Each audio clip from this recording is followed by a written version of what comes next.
Nah, selanjutnya adalah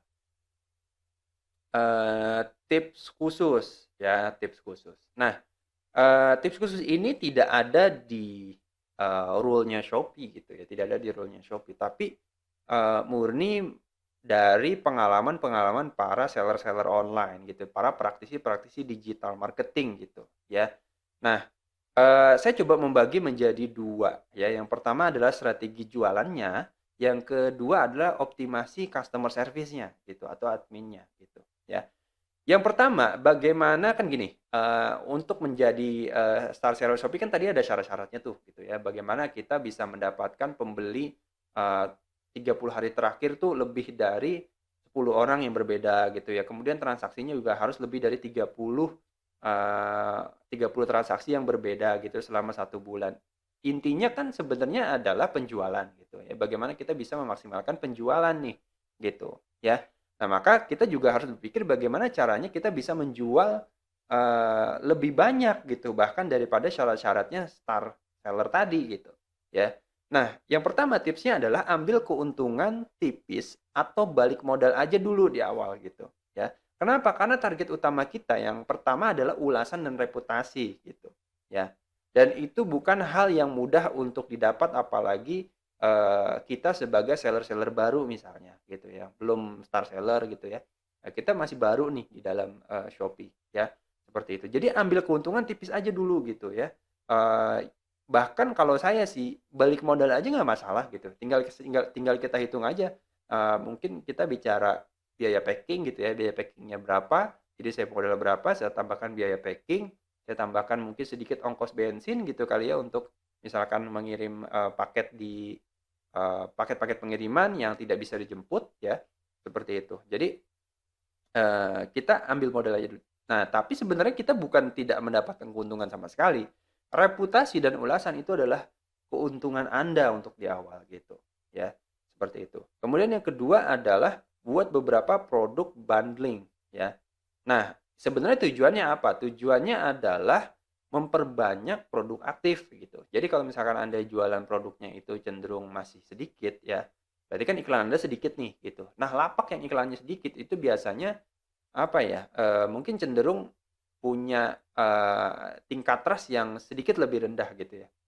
Bukan sedikit ya, lebih rendah lah ya, lebih rendah daripada, lapak yang punya barang banyak dan sudah punya reputasi, sudah pernah jualan sekian ribu gitu ya, sekian ribu barang dan sebagainya, sekian ribu transaksi, gitu. Jadi, Anda bisa nih ngakalinnya dengan apa, misalkan buat beberapa produk bundling. Misal contoh ya, Anda jualan bantal nih ya, kayak seperti saya misalnya jualan bantal kontur memory foam. Tapi kan cuma satu barang aja gitu ya. Nah, sebenarnya kalian juga bisa bikin menjadi 2 iklan. Contoh, satu iklan asli gitu ya biasa, yang kedua iklan bundling. Contoh misalnya, paket 2 bantal gitu ya. Nah, misalkan nanti Anda juga bisa bikin, paket, misalkan 5 bantal atau paket agen atau paket dan sebagainya gitu ya. Dan otomatis berarti jumlah iklan Anda bertambah gitu ya. Kalau Anda nggak punya ide untuk menambah barang apa lagi nih gitu yang mau dijual ya. Kemudian gerakan traffic dari luar, caranya adalah dengan menggunakan ads sosial media atau direct selling gitu ya. Nah, yang perlu jadi catatan teman-teman adalah, oke, iklan kita ada di Shopee ya. Semua transaksi yang tadi syarat satu menjadi star seller, itu harus dilakukan di Shopee. Tapi sebenarnya pasar kita bukan cuma yang ada di Shopee gitu, ya. Dan ini yang harus menjadi catatan buat teman-teman, apalagi teman-teman yang baru jualan online gitu, ya. Seperti itu. Nah, caranya gimana? Oke, kita mengeluarkan budget untuk iklan di Facebook ya. Kita budget untuk iklan di Instagram gitu ya. Berarti budget lagi dong. Oke, ada alternatif yang lain. Kita bisa melakukan yang namanya direct selling gitu ya. Direct selling itu maksudnya apa? Direct selling itu adalah menawarkan contoh ya orang-orang yang kita kenal ya. Misalnya teman-teman kita, saudara kita gitu ya. Ya apa, orang-orang yang dekat dengan kita gitu ya, yang sekiranya menjadi target market kita juga gitu ya, itu, bisa teman-teman tawarin gitu ya.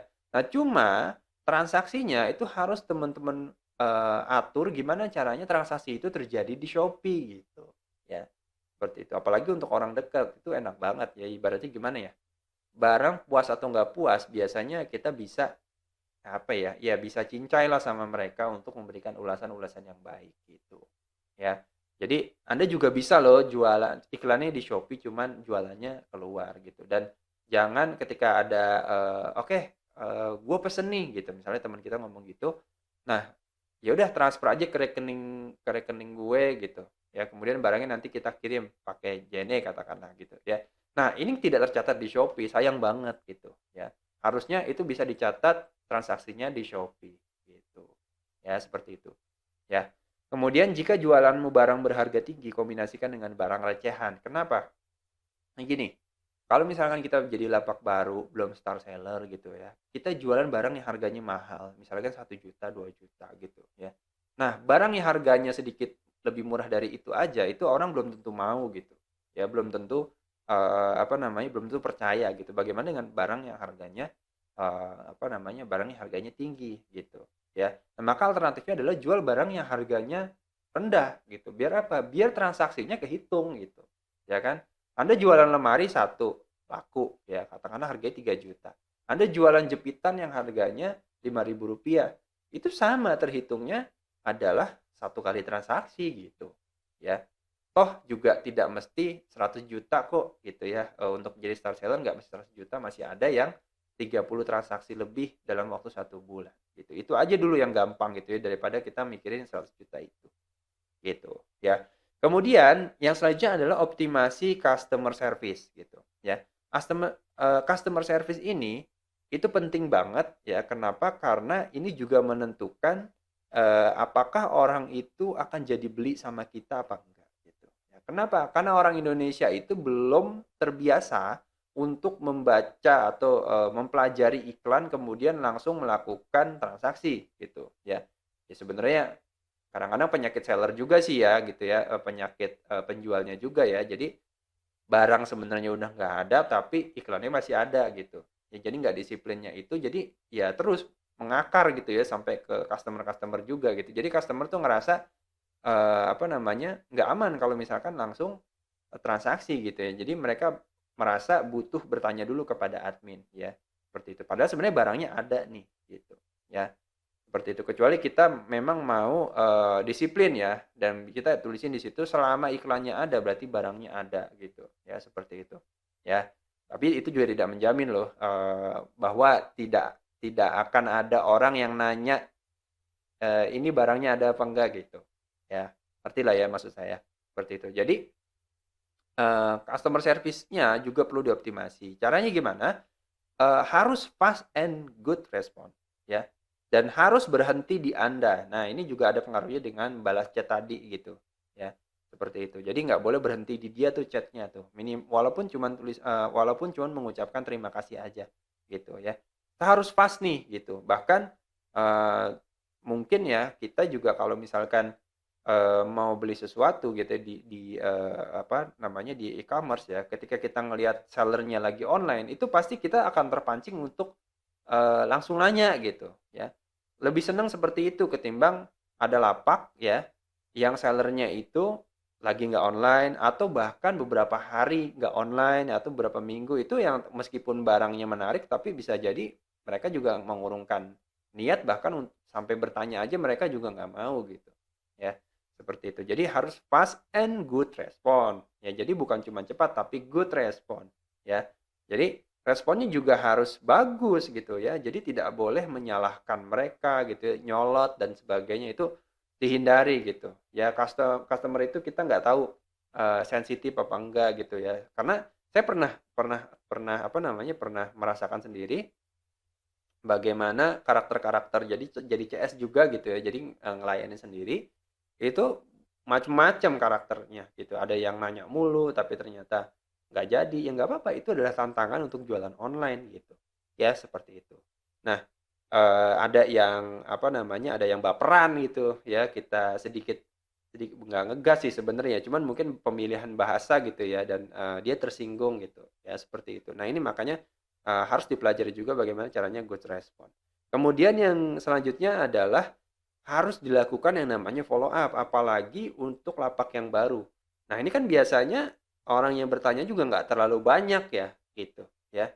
Jadi harusnya kita bisa terus follow up sampai dia bilang tidak gitu, atau sampai dia bilang saya sudah beli di tempat lain gitu, ya seperti itu. Dan itu harus loh. Jadi bukan ketika ada orang tanya apa namanya, ini barangnya ada apa enggak, ada gitu ya. Nah, itu juga ketika kita jawab ada doang itu bukan termasuk good respon ya.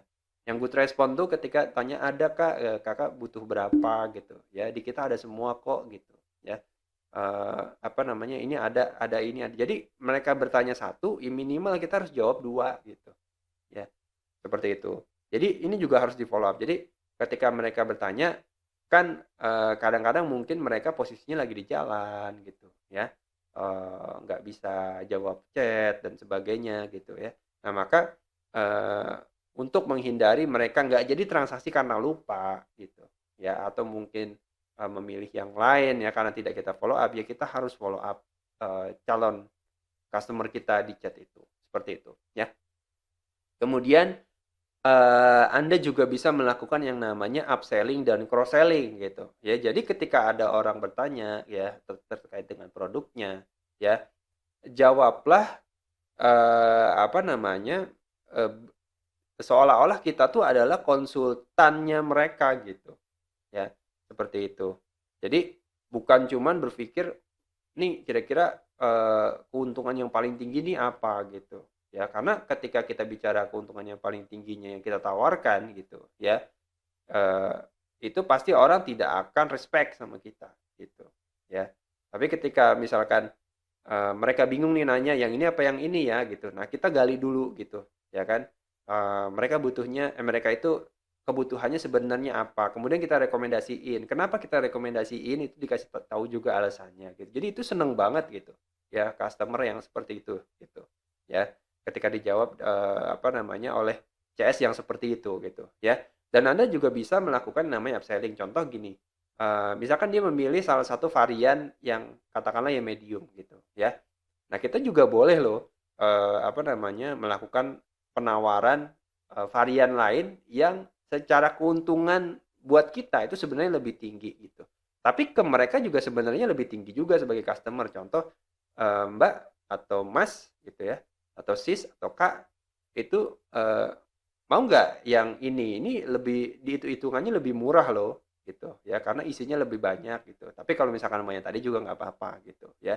Nah, kalau misalkan mereka memang memilih yang kita rekomendasikan, berarti kan kita mendapatkan keuntungan yang lebih tinggi gitu ya, ketimbang yang varian yang medium tadi gitu ya. Dan dia juga sebenarnya juga mendapatkan keuntungan yang lebih besar ketimbang varian yang medium tadi gitu ya. Nah, kalau cross selling itu contoh misalnya dia beli handphone nih gitu ya, dia beli handphone ke kita. Nah, namanya handphone itu kan biasanya ada kebutuhan lain ya. Contoh misalkan tempered glass-nya gitu kan. Kemudian mungkin casing-nya gitu kan, casing luarnya, pelindung, protektor dan sebagainya ya. Dan itu ditawarkan gitu ya.